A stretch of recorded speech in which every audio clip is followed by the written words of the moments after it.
Hello guys, this is Corel Draw 2021 और इसमें हम देखेंगे सेगमेंट डायमेंशन टूल के बारे में। यहाँ पे हमें दे रखा है इधर ये यहाँ पे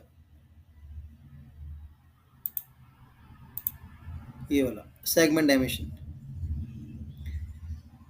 डायमेंशन टूल ये वाला। इसके बारे में हम देखेंगे ये कैसे काम करता है। इस पे मैं क्लिक कर रहा हूँ। ये सेगमेंट डायमेंशन टूल सेलेक्ट हो गया, पर लेकिन हमें इसको समझने के लिए कोई ऑब्जेक्ट चाहिए होगा, कोई शेप चाहिए होगी, कोई ऑब्जेक्ट हमें चाहिए होगा इसको समझने के लिए। तो उसके लिए मुझे सबसे पहले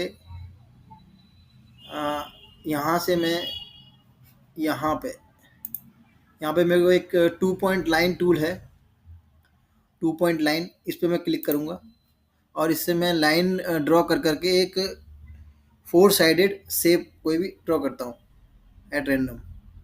तो यहाँ पे मैंने क्लिक किया, बटन को क्लिक रखते हुए मैंने ड्रैग किया, इतनी बड़ी लाइन ड्रॉ हो गई। फिर इसके इस कॉर्नर से यहाँ पे मैंने फिर से क्लिक किया और यहाँ पे क्लिक को रखते हुए ये इतनी बड़ी लाइन और ड्रॉ हो गई। फिर यहाँ पे क्लिक किया, क्लिक रखते हुए मैं ड्रैग करूँगा यहाँ तक, यहाँ पे मैं छोड़ दूंगा, एक और लाइन ड्रॉ हो गई। फिर यहाँ से फिर से यहाँ पे मैं क्लिक करूँगा, क्लिक रखते हुए फिर यहाँ तक, यहाँ पे मैं जाके क्लिक को छोड़ूंगा तो एक और लाइन ड्रॉ हो गई। अब ये four sided object shape draw हो गई। देखते हैं इसमें कलर फिल हो रहा है नहीं हो रहा है। कलर फिल हो रहा है नहीं हो रहा है, ये देखते हैं। सबसे पहले पिक टूल सेलेक्ट करेंगे, वो शेप को सेलेक्ट किया और यहाँ से ये कोई भी कलर फिल हो रहा है, कलर फिल हो रहा है। कभी कभी कलर फिल नहीं होता है क्योंकि हमारे कनेक्शंस नहीं हो पाते, जो हमने लाइंस ड्रॉ की हैं वो प्रॉपर्ली कनेक्ट नहीं हो पाती कॉर्नर्स पे। तो कभी कभी कलर फिल नहीं होता है, तो उसके लिए हमें दोबारा से ड्रॉ करना पड़ता है। अभी कलर फिल हो रहा है तो कलर को रिमूव कर देंगे। अब ये स्ट्रेट लाइंस हैं, मैं चाहता हूँ कि इनको थोड़ा सा कर्व कर दूँ, इन लाइंस को थोड़ा सा कर्व कर दूँ। तो उसके लिए मैं शेप टूल को सेलेक्ट करूँगा, यहाँ से ये हमारी चार नोट शो हो रही हैं। अब इस एक नोट मैं ये वाली सेलेक्ट कर लेता हूँ और यहाँ से कन्वर्ट टू कर्व पे क्लिक करूँगा तो ये लाइन, ये वाली line convert to curve, curve में कन्वर्ट हो गई। अब यहाँ पे मुझे इसके हैंडल्स दिखाई दे रहे हैं, इनको पकड़ के मैं कहीं भी खींचूंगा तो वो लाइन कर्व हो जाएगी। ये इस तरह से मैं कैसे भी इसको मोड़ सकता हूँ, ये कर्व होगी। अब ऐसे ही मैं इस नोट को सेलेक्ट करूँगा और कन्वर्ट टू कर्व पे क्लिक करूँगा तो ये वाली लाइन कर्व में कन्वर्ट हो गई। इसके मुझे हैंडल्स दिखाई दे रहे हैं। अब मैं इनको हैंडल्स को पकड़ के खींच सकता हूँ ऐसे, ये ऐसे ही मैं इस वाली नोट को सेलेक्ट करूँगा और कन्वर्ट टू कर्व पर क्लिक करूँगा तो ये वाली लाइन कन्वर्ट टू कर्व में कन्वर्ट हो गई। और इसके मुझे हैंडल्स दिखाई दे रहे हैं, इनको पकड़ के मैं खींच लेता हूँ ऐसे। ऐसे ही मैं इस पर क्लिक करूँगा और कन्वर्ट टू कर्व पर क्लिक करूँगा तो ये वाली लाइन कर्व में कन्वर्ट हो गई। अब मुझे हैंडल्स दिखाई दे रहे हैं, इनको पकड़ के मैं खींच सकता हूँ।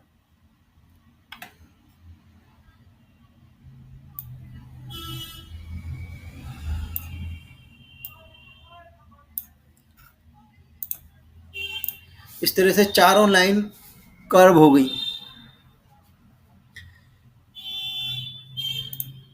अब मैं इस पर क्लिक करूँगा तो मुझे यहाँ पे चार नोट दिखाई दे रही हैं, एक ये वाली, एक ये वाली, एक ये वाली और एक ये वाली। चारों कॉर्नर पे चार नोट दिखाई दे रही हैं। अभी इस ऑब्जेक्ट में केवल चार ही नोट हैं और अगर मैं चाहता हूँ और नोट ऐड करना तो उसके लिए कन्वर्ट टू सॉरी ये शेप टूल पे क्लिक करूँगा और सपोज मैंने यहाँ पे क्लिक किया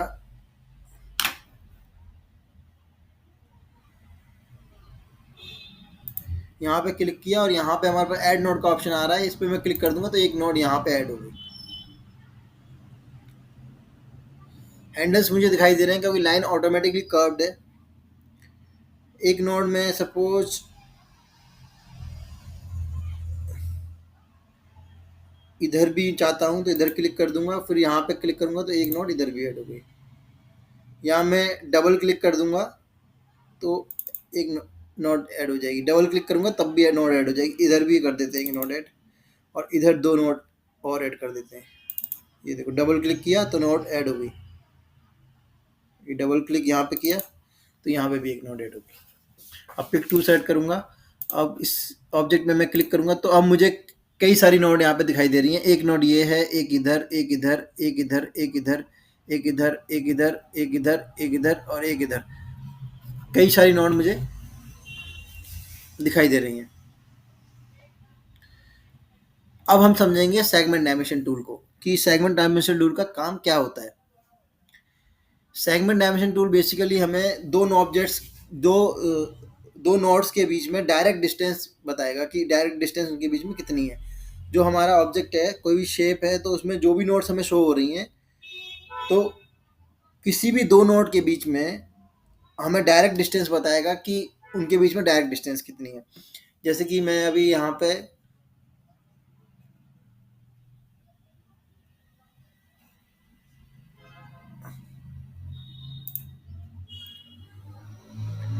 यहाँ से सेगमेंट डायमेंशन टूल सेलेक्ट कर लेता हूँ।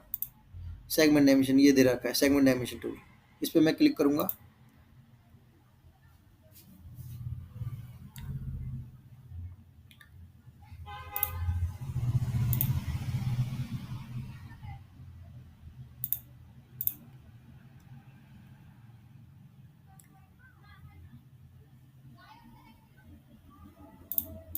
अभी मुझे नोट शो नहीं हो रही,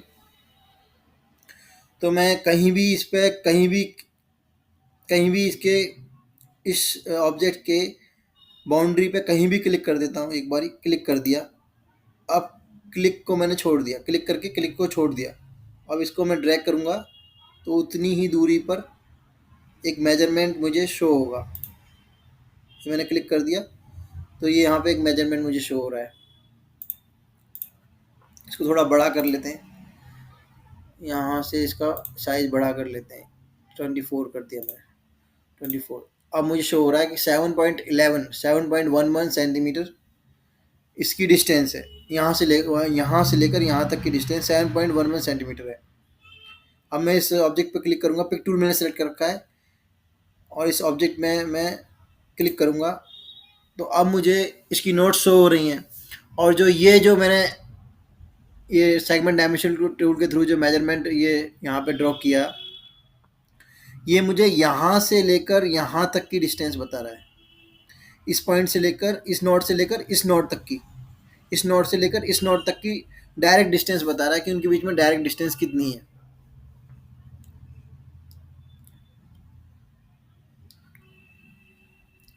मतलब सीधा डिस्टेंस। अगर हम उनको अगर हम इस नोड को, इस नोड को और इस नोड को अगर हम सीधा स्ट्रेट लाइन सेगमेंट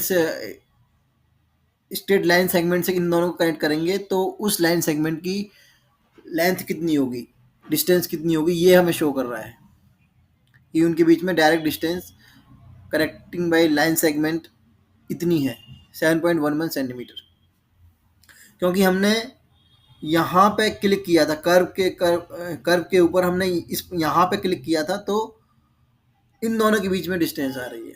अगर हम कर्व पे यहाँ पे क्लिक करेंगे, अगर हम सेगमेंट डायमेंशन टू सेट करके फिर कर्व पर यहाँ पे क्लिक करेंगे तो फिर इन दोनों के बीच में डिस्टेंस शो होगी।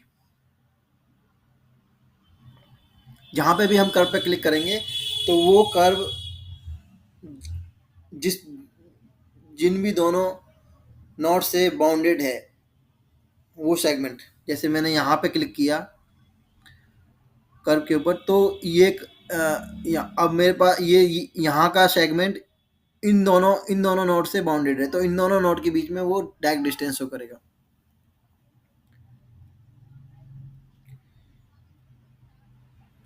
जैसे मैं अब यहाँ पे फिर से सेगमेंट डायमेंशन 2 सेट कर लेता हूँ, सेगमेंट डायमेंशन 2 सेट कर लिया।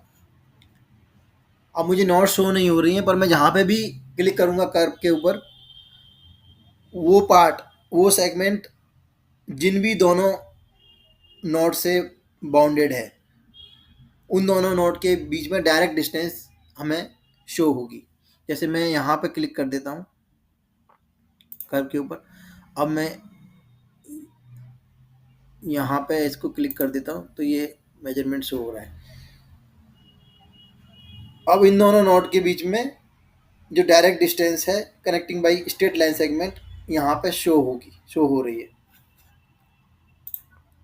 इसको थोड़ा बड़ा करके देखते हैं, काफ़ी छोटा है। यहाँ पे क्लिक किया, यहाँ से इसका साइज बढ़ाया 24 कर देते हैं, 24 6.14 सेंटीमीटर इन दोनों नोड्स के बीच में, यहाँ से लेकर यहाँ तक, यहाँ से लेकर यहाँ तक इन दोनों नोड्स के बीच में जो डायरेक्ट डिस्टेंस है connecting by straight line segment, वो हमें शो हो रही है 6.14 सेंटीमीटर। क्योंकि हमने कर्व के ऊपर यहाँ पे क्लिक किया था, कर्व के ऊपर हमने इस जगह पे यहाँ पे क्लिक किया था, इसलिए ये इतना पार्ट जो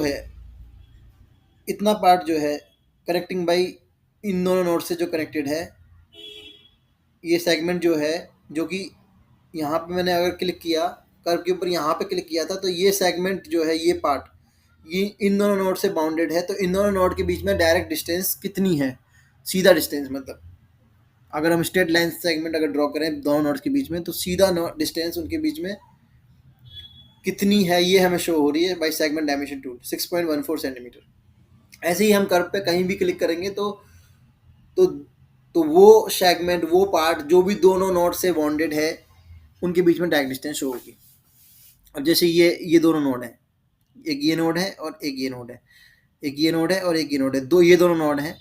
तो इन दोनों नोड के बीच में डायरेक्ट डिस्टेंस हम पता करना चाहते हैं, तो हमें कर्व पर यहाँ पे क्लिक करना पड़ेगा, कर्व पर यहाँ पे क्लिक करना पड़ेगा, ताकि इन दोनों नोड के बीच में डायरेक्ट डिस्टेंस हमें शो हो। तो हम सेगमेंट डायमेंशन 2 सेट कर लेते हैं, ये हमने सेलेक्ट कर लिया। अब हम कर्व पर यहाँ पे क्लिक करेंगे और इसको ऐसे, इसको बड़ा कर लेते हैं, 24 कर देते हैं, 24 5.66 सेंटीमीटर। तो इन दोनों नोड के बीच में ये जो नोड है, ये वाली और ये वाली, ये दोनों नोड जो हैं, इन दोनों नोड के बीच में जो डायरेक्ट डिस्टेंस है 5.66 सेंटीमीटर, वो हमें शो हो रही है।